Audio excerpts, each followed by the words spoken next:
নমস্কাৰ এই মুহূৰ্তৰ ৰাজ্যৰ ৰাজনীতিৰ আটাইতকৈ ডাঙৰ খবৰ বিগ পলিটিক্যাল নিউজ এই মুহূৰ্তত ৰাজ্যৰ মুখ্যমন্ত্ৰী হিমন্ত বিশ্ব শৰ্মাক খুৰধাৰ সমালোচনা কৰিছে বিধায়ক অখিল গগৈ ফালৰ পৰা কোৱা হৈছে অসমৰ আটাইতকৈ ডাঙৰ পাপীজনে হৈছে মুখ্যমন্ত্ৰী হিমন্ত বিশ্ব শৰ্মা পুনৰবাৰ কৈছো মুখ্যমন্ত্ৰী হিমন্ত বিশ্ব শৰ্মাক অসমৰ আটাইতকৈ ডাঙৰ পাপী আখ্যা দিছে বিধায়ক অখিল গগৈ কেৱল ইমানেই নহয় অখিল গগৈৰ মন্তব্য যে হিমন্ত বিশ্ব শৰ্মাই পৃথিৱীৰ গোটেই ভগৱানৰ ওচৰত গলেও হিমন্ত বিশ্ব শৰ্মাৰ পাপ কাহানিও খণ্ডন নহয় ইমানেই পাপ কৰি থৈছে হিমন্ত বিশ্ব শৰ্মাই তদুপৰি অখিল গগৈৰ মন্তব্য ৰাম মন্দিৰ সন্দৰ্ভত যে অসমীয়া মানুহৰ লগত ৰাম মন্দিৰৰ কোনো সম্পৰ্ক নাই পুনৰবাৰ কৈছো অখিল গগৈ মন্তব্য প্ৰকাশ কৰিছে যে অসমীয়া মানুহৰ লগত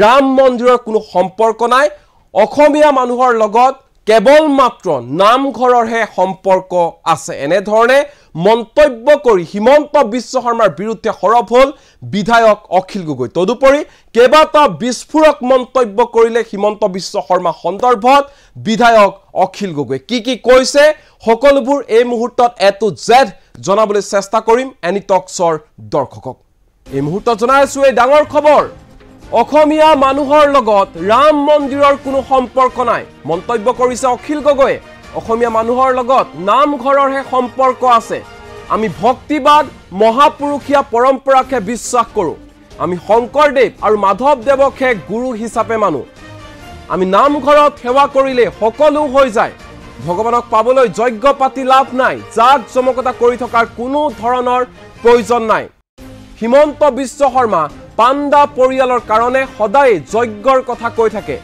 আমাৰ কাৰণে নামঘৰে যথেষ্ট নামঘৰ দেখিলে মূৰ দুৱাই যাওঁ মই নিজৰ মনতে ভগৱানক ৰাখি লৈছো অনবৰতে ভগৱানৰ নাম লৈ থাকো এই মন্তব্য কৰিছে বিধায়ক অখিল গগৈ মই হিমন্ত বিশ্ব শৰ্মাৰ দৰে ইমান পাপী মানুহ নহয় হিমন্ত বিশ্ব শৰ্মাৰ দৰে ইমান পাপ কাম মই কৰা নাই মই পাপী নহয় কাৰণে হিমন্ত বিশ্ব শৰ্মাৰ দৰে কোটি কোটি টকা খৰচ কৰি যজ্ঞ পতা নাই কোনো পাণ্ডাক টকা দি ভগৱানক পোৱাৰ মোৰ কোনো ধৰণৰ প্ৰয়োজন নাই বা ইচ্ছাও নাই এনে ধৰণে মন্তব্য প্ৰকাশ কৰিছে হিমন্ত বিশ্ব শৰ্মাক সমালোচনা কৰি অখিল গগৈ তদুপৰি অখিল গগৈৰ ফালৰ পৰা কোৱা হৈছে আমি শ্ৰম কৰি খোৱা মানুহ সেই কাৰণে আমাৰ পাপ নাই ভগৱানেও মোক বেয়া নাপায় হিমন্ত বিশ্ব শৰ্মা সৰ্বানন্দ সোণোৱাল আৰু অমিত শাহে মোক গুলিয়াই মাৰি পেলাব খুজিছিল অসমৰ আটাইতকৈ ডাঙৰ পাপীজনে হৈছে হিমন্ত বিশ্ব শৰ্মা সেইবাবে উত্তৰ প্ৰদেশ হাৰিয়ানাৰ পৰা পণ্ডিত আনি কোটি কোটি টকা খৰচ কৰি যজ্ঞ পাতি থাকে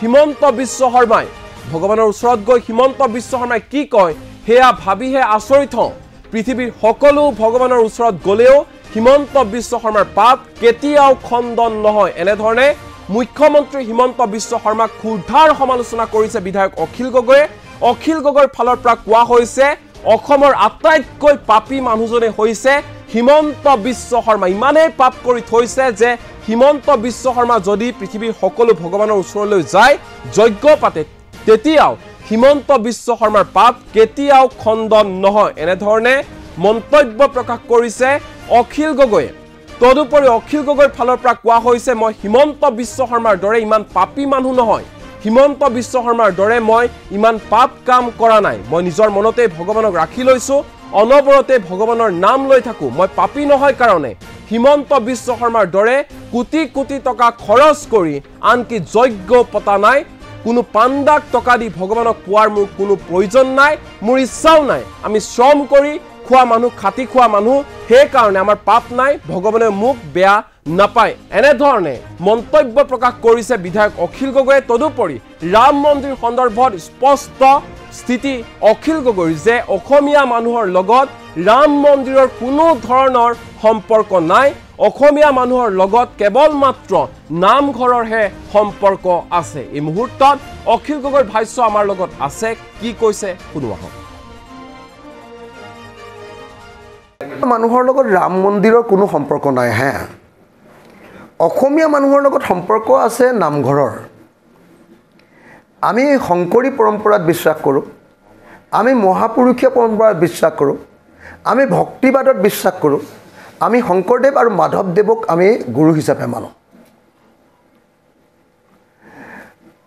আমাৰ বিশেষকৈ মই যিটো কাষ্টত বিলং কৰোঁ, মই আহোম কাষ্টৰ মানুহ, মোৰ কাষ্টৰ মানুহৰ কাৰণে তাৰমানে যিহেতু আমি একদম শ্ৰমজীৱী মানুহ, আমি কাম কৰি খোৱা মানুহ, সকলো শ্ৰমজীৱী মানুহৰ কাৰণে ইমান এইবিলাকত লাগি থাকিবলৈ সময় নাথাকে। আমি একবাৰ ভগৱানৰ নাম লৈ দিওঁ। শংকৰদেৱে সেইটোকে কৈছে যে তুমি এইবিলাক কৰি থকা, যাগযজ্ঞ কৰি থকা দৰকাৰ নাই, মাজত মানুহ সোমোৱাৰ দৰকাৰ নাই, মাজত পাণ্ডা সোমোৱাৰ দৰকাৰ নাই, ভগৱানক পাবৰ কাৰণে পাণ্ডাক পইচা দিয়াৰ দৰকাৰ নাই। হিমন্ত বিশ্ব শৰ্মা নিজে পাণ্ডাৰ ফেমিলি আছিলে নহয়, গতিকে তেওঁ সদায় যাগযজ্ঞৰ কথা কৈ থাকে। মই হ'লোঁ আহোম ফেমিলিৰ পৰা যোৱা মানুহ, মই নামঘৰত মূৰটো দুৱাই যাওঁ, মই সদায় যিফালে যাওঁ নামঘৰত মূৰটো দুৱাই যাওঁ।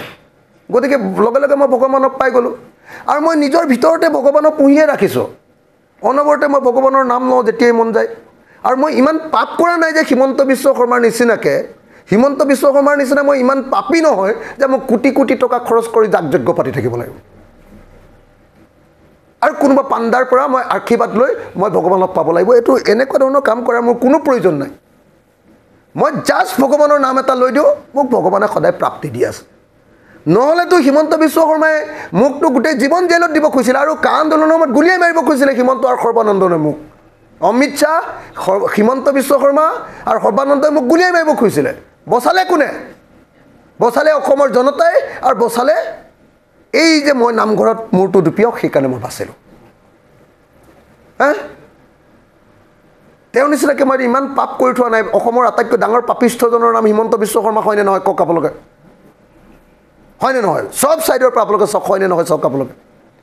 তো গতিকে তেওঁ 5 কোটি টকা খৰচ কৰি যাগযজ্ঞ পাতিব পাৰে। কি যজ্ঞ পাতে যে উত্তৰ গুৱাহাটীত যে কিবা কিবি যজ্ঞ পাতে তেওঁলোকে, সেই যজ্ঞ তেওঁলোকে ক'ৰ পৰা আনিব? উত্তৰ প্ৰদেশৰ পৰা আনিব, হাৰিয়ানাৰ পৰা তেওঁলোকে হেৰি লৈ আহে, কি কয় এইবিলাক পণ্ডিত লৈ আহে। তো আমাক দৰকাৰ নাই। আমি অসমীয়া মানুহ, আমাৰ ঘৰৰ সন্মুখত সদায় এটা নামঘৰ থাকে বা আমাৰ নিজৰ ঘৰতে এটা নামঘৰ থাকে। সেই নামঘৰটোত আমি এনে মূৰটো দুৱাই দিওঁ, হৈ গ'ল, ভগৱানে আমাক লগে লগে ভাল পাই গ'ল। কাৰণ আমি শ্ৰম কৰি খাইছোঁ, 2 নম্বৰী কৰি খোৱাই নাই। আমি ৰাইজৰ কাৰণে কাম কৰিছোঁ, আমি 2 নম্বৰী ৰাস্তাত কোনোদিন যোৱাই নাই। গতিকে আমাক ভগৱানে বেয়াই নাপায়। তেওঁকতো ভগৱানে, তেওঁতো চাগে ভগৱানৰ সন্মুখত থিয় হয়নো কি কয় মই সেইটোহে ভাবি আচৰিত হওঁ। তেওঁ যদি ভগৱানৰ ওচৰত যায়, গডৰ ওচৰত যায়, আল্লাহৰ ওচৰত যায়, পৃথিৱীৰ সকলো ভগৱানৰ ওচৰত হিমন্ত বিশ্ব শৰ্মা গ'লেও তেওঁ পাপক খণ্ডন কৰিব নোৱাৰে, তেওঁ যিমান পাপ কৰিছে। আৰু মোৰ কাৰণে কামাখ্যা মন্দিৰলৈ নগ'লেও, মইতো যাওঁ 3 দিন 4 দিনমান এতিয়ালৈকে কামাখ্যা মন্দিৰ গৈছোঁ বাৰু, কিন্তু মোৰ নামঘৰতে আৰু মোৰ অন্তৰত থকা ভগৱানে মোক বচাই দিব। মোক ইয়াতকৈ আৰু বেছি প্ৰয়োজন নাই। হিমন্ত বিশ্ব শৰ্মাই এইবিলাক হিন্দুত্ববাদী ৰাজনীতি কৰিবৰ কাৰণে তেওঁ এইবিলাক 2 নম্বৰী কৰি থাকক, মোক এইবিলাক কোনো প্ৰয়োজন নাই।